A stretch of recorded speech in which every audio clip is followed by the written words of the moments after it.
समादरणीय धार्मिक सज्जन वृंद,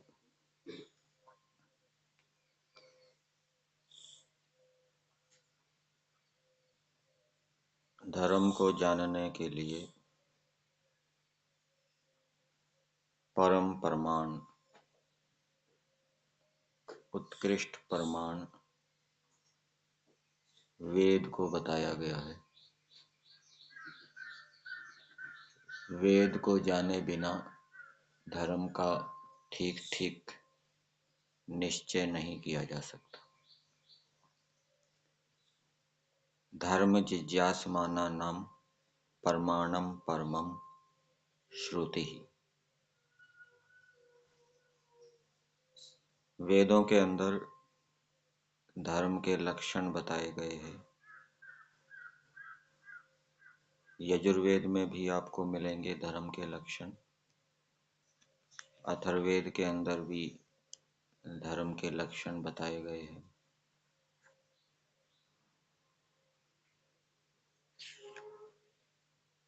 ऋग्वेद आदि भाष्य भूमिका में वेदोक्त धर्म विषय में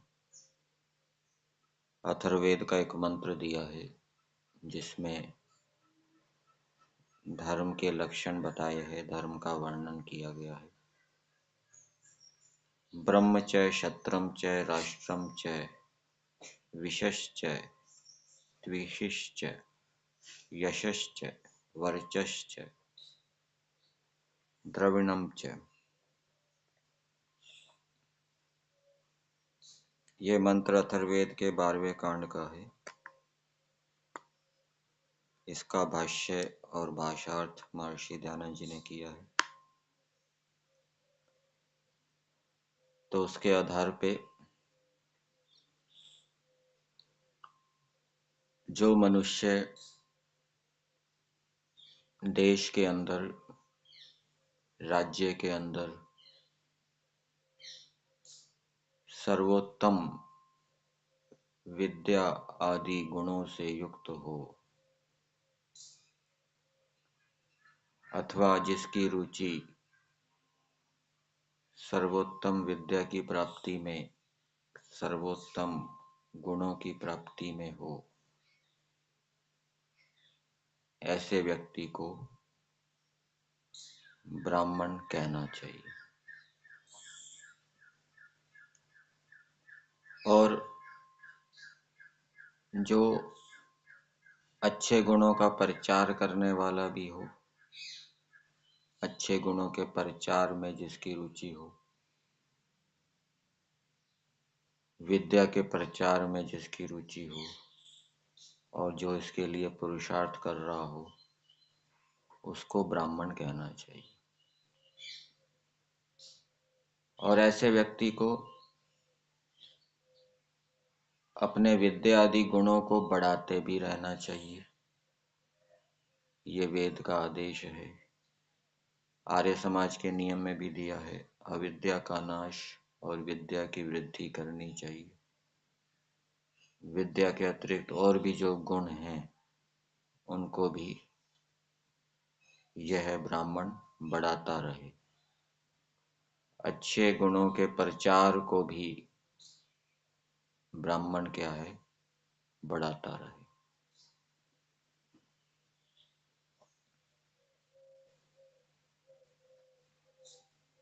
फिर दूसरा बताया क्षत्रम च, जो व्यक्ति व्यवहार करने में चतुर हो, विद्या से युक्त हो, शौर्य, धैर्य, वीरता, साहस, पराक्रम आदि गुणों की प्राप्ति में जिसकी रुचि हो और उसके लिए पुरुषार्थ कर रहा हो, उसको क्षत्रिय कहना चाहिए। और उसको अपने इन गुणों को अर्थात चतुराई को, शूरता को, धीरता को, वीरता को, विद्या को बढ़ाते रहना चाहिए। क्षत्रिय के लिए भी विधान किया गया है कि वो भी पढ़ता पढ़ाता रहे। तो वो पढ़ता पढ़ाता रहेगा तो उसकी विद्या बढ़ती रहेगी। और दूसरे जो उसके गुण है, चतुराई, शूरता, धीरता, वीरता, साहस, निर्भीकता, इन गुणों को भी वो बढ़ाता रहे। और राष्ट्र के विषय में बताया कि राजा को राष्ट्र कैसे बनाना चाहिए। सज्जनों की सभा बनानी चाहिए, धार्मिकों की सभा बनानी चाहिए, और उस सभा में अच्छे अच्छे नियमों के द्वारा राज्य को सब सुखों से युक्त करना चाहिए, सब शुभ गुणों से युक्त करना चाहिए। ये राज्य के विषय में बताया। राजा का ये धर्म है कि वो धार्मिकों की सभा बनाकर, सत्पुरुषों की सभा बना के उसमें अच्छे अच्छे नियम बनाए, उन नियमों को क्रियान्वित करे, और क्रियान्वित करके अपने देश को, अपने राष्ट्र को सब सुखों से युक्त करे, शुभ गुणों से युक्त करे। और उसका जो राष्ट्र है वो विश्व के राष्ट्रों में सबसे अधिक सुखी हो, सबसे अधिक सब सुखों से युक्त हो, और उसका जो राष्ट्र है वो विश्व के सभी राष्ट्रों में सबसे अधिक शुभ गुणों से युक्त हो। ये राजा को हमेशा करते रहना चाहिए। इसमें पुरुषार्थ, प्रयत्न सदैव करते रहना चाहिए। विशश्च, और प्रजा के विषय में बताया, राजा का ये भी कर्तव्य है, क्षत्रिय का ये भी धर्म है कि उसके राज्य में जो व्यापारी हैं, किसान हैं, वो अपने व्यापार को अच्छी प्रकार से कर सकें, देश विदेश में अपने माल को बिना किसी बाधा के बेच सके।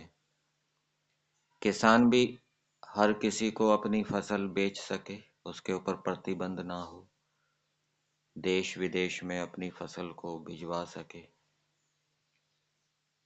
तो ऐसी अच्छी व्यवस्था राजा को करनी चाहिए, और उनको अच्छी प्रकार से संरक्षण प्रदान करना चाहिए, जिससे कि वो सुरक्षित होकर अपने व्यापार आदि, कृषि आदि के कार्य को करते रहे। और भी बातें संस्कृत भाग में बताई है। 4 प्रकार का पुरुषार्थ बताया है, और 4 प्रकार के पुरुषार्थ से मनुष्यों को अपनी समृद्धि और सुख को बढ़ाते रहना चाहिए। भाषार्थ में देखते हैं इसका। इस मंत्र का भाषार्थ दिया है आर्य भाषा में। ब्रह्मचर्य, सबसे उत्तम विद्या और श्रेष्ठ कर्म करने वालों को ही ब्राह्मण वर्ण का अधिकार देना। तो जो मनुष्य देश के अंदर विद्या आदि गुणों में सबसे अधिक हो और श्रेष्ठ कर्मों को करने में सबसे बढ़ चढ़ कर हो, उनको ब्राह्मण का अधिकार देना। ब्राह्मण के जो कर्तव्य कर्म हैं वो ऐसे व्यक्ति करेंगे।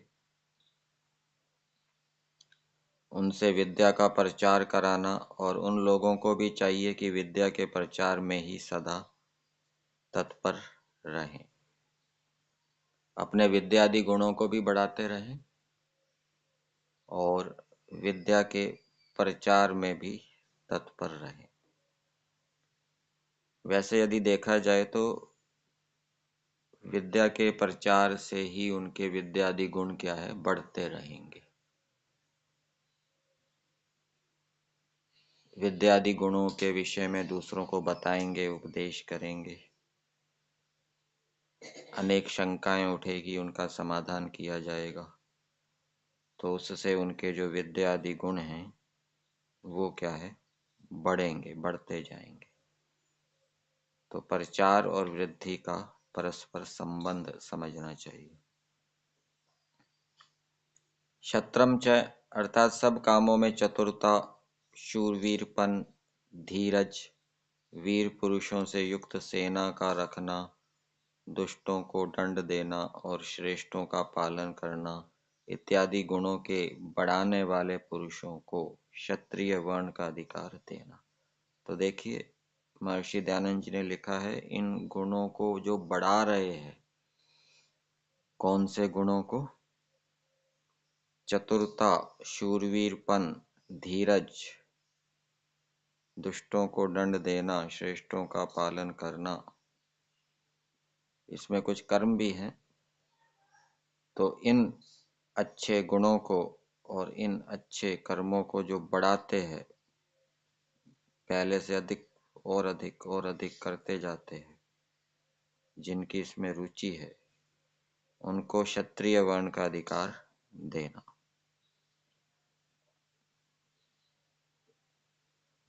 फिर राष्ट्रमचय के विषय में बताया, श्रेष्ठ पुरुषों की सभा के अच्छे नियमों से राज्य को सब सुखों से युक्त करना। सब सुख कौन से, ये प्रश्न उत्पन्न होगा। देश को सब सुखों से युक्त करना।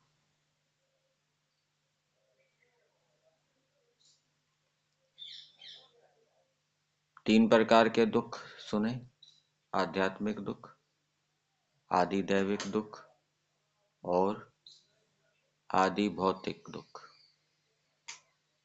तो इसका उल्टा कर दीजिए। आध्यात्मिक सुख, सब मनुष्य शरीर की दृष्टि से स्वस्थ हो, निरोग हो, बलवान हो राष्ट्र के अंदर, और मन भी उनका पवित्र हो, शांत हो, क्लेशों से रहित हो। तो देश के मनुष्य शारीरिक दृष्टि से और मानसिक दृष्टि से यदि स्वस्थ होंगे तो देश भी क्या है, इस सुख से युक्त होगा।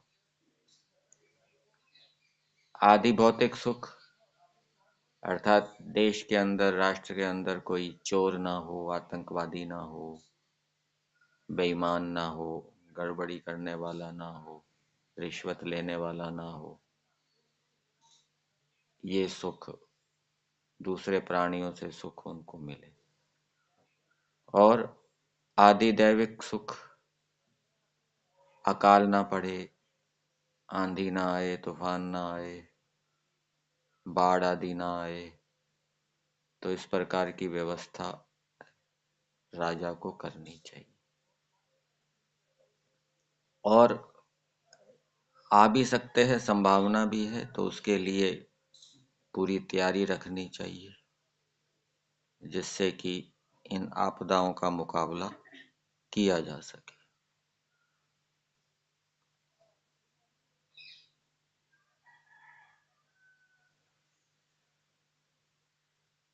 तो राष्ट्र को सब सुखों से युक्त करना और उत्तम गुण सहित होके सब कर्मों को सदा सिद्ध करना चाहिए, ये राजा का धर्म बताया। विशश्च, वैश्य आदि वर्णों को व्यापार आदि व्यवहारों में भूगोल के बीच में जाने आने का प्रबंध करना और उनकी अच्छी रीति से रक्षा करनी अवश्य है, जिससे धन आदि पदार्थों की संसार में बढ़ती हो।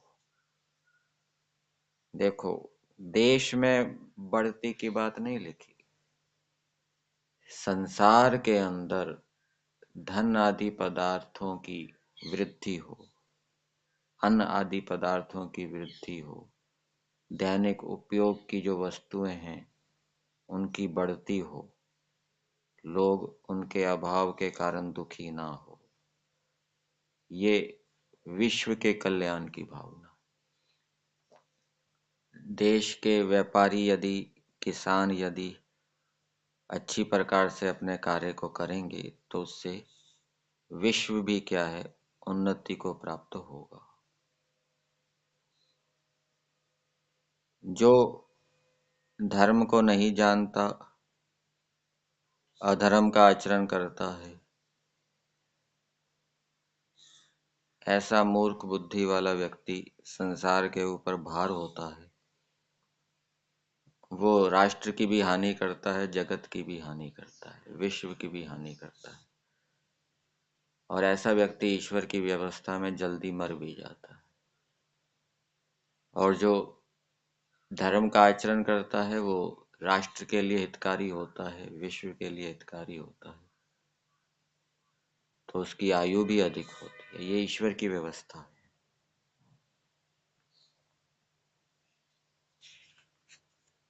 त्रिविशिष्ट पृष्ठ संख्या 84 में दिया है, सब मनुष्यों में सब दिन सत्य गुणों ही का प्रकाश करना चाहिए। तो ये सब मनुष्यों के लिए धर्म बता दिया कि वो तो सब मनुष्य उत्तम उत्तम गुणों से युक्त हों ही, और फिर दूसरों को भी करें, हर दिन करें, रोज करें, उनको अच्छे गुणों के विषय में बताएं। यशश्च उत्तम कामों से भूगोल में श्रेष्ठ कीर्ति को बढ़ाना उचित है। देश में बात नहीं है, भूगोल में, विश्व में। तो ये धर्म बताया है मनुष्यों का कि वो ऐसे काम करें जिससे कि विश्व में उनकी श्रेष्ठ कीर्ति हो, और वो उत्तम काम वेद के माध्यम से ज्ञात होते, ईश्वर की उपासना से ज्ञात होते। वर्चस्च सत्य विद्याओं के प्रचार के लिए अनेक पाठशालाओं में पुत्र और कन्याओं का अच्छी रीति से पढ़ने पढ़ाने का प्रचार सदा बढ़ाते जाना। तो इसको भी बढ़ाते जाना है, पाठशालाओं को बढ़ाते जाना है, पढ़ने पढ़ाने को बढ़ाते जाना,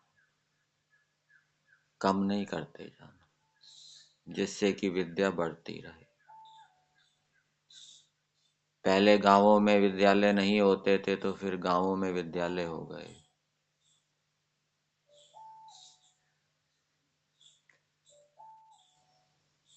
पहले एक विद्यालय था, फिर दो हो गए, फिर पांच हो गए,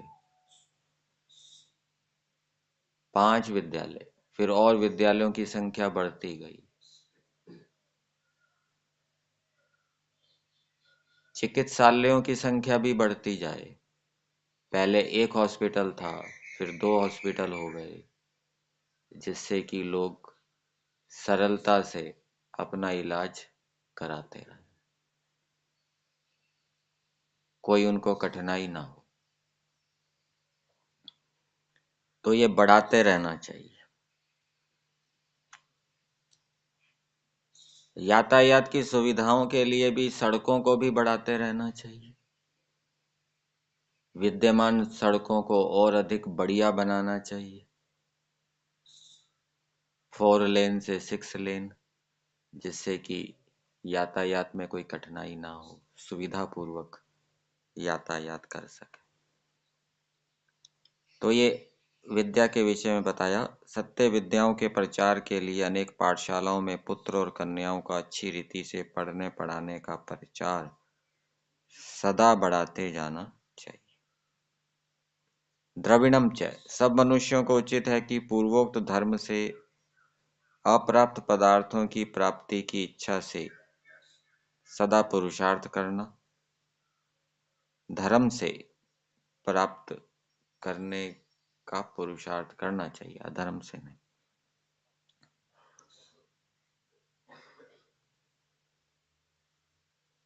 प्राप्त पदार्थों की रक्षा यथावत करनी चाहिए। जो विद्या प्राप्त कर ली, जो गुण प्राप्त कर लिए, उनका अभ्यास करते रहना चाहिए, उन गुणों का अभ्यास करते रहना चाहिए, जिससे कि उनकी रक्षा होती रहे। उनका अभ्यास छोड़ देंगे गुणों का तो वो नष्ट हो जाएंगे। रक्षा किए पदार्थों की सदा बढ़ती करना, उनको बढ़ाना भी चाहिए।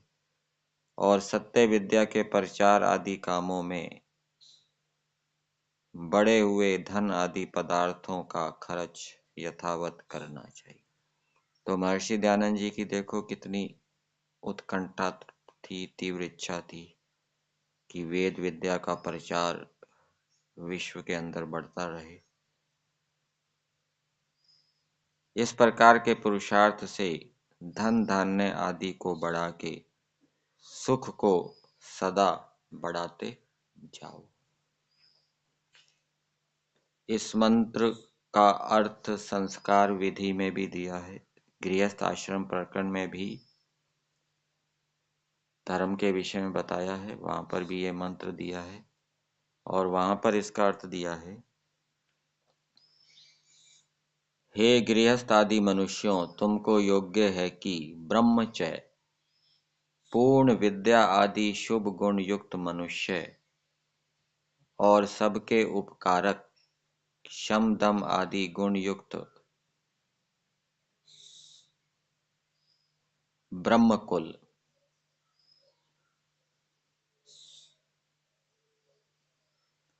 तो ब्रह्मकुल कैसा हो? ब्रह्मकुल अर्थात ब्राह्मण कैसे हों? वो सबका उपकार करने वाले हों, शमदम आदि गुणों से युक्त हों और पूर्ण विद्या आदि शुभ गुणों से युक्त हों।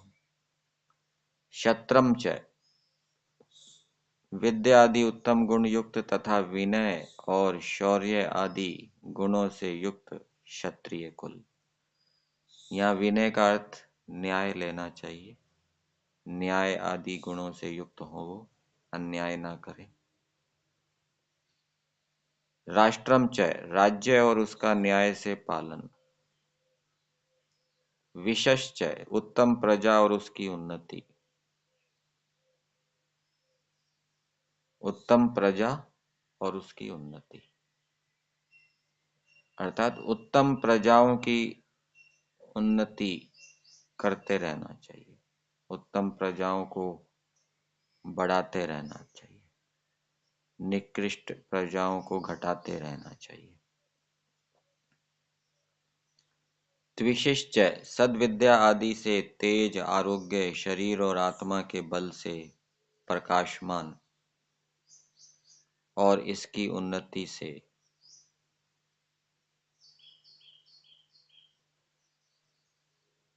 आरोग्य की भी उन्नति करते रहना चाहिए, शरीर और आत्मा के बल को भी बढ़ाते रहना चाहिए और इनको बढ़ाने से यशश्च, कीर्ति युक्त तथा इसके साधनों को प्राप्त हुआ करो।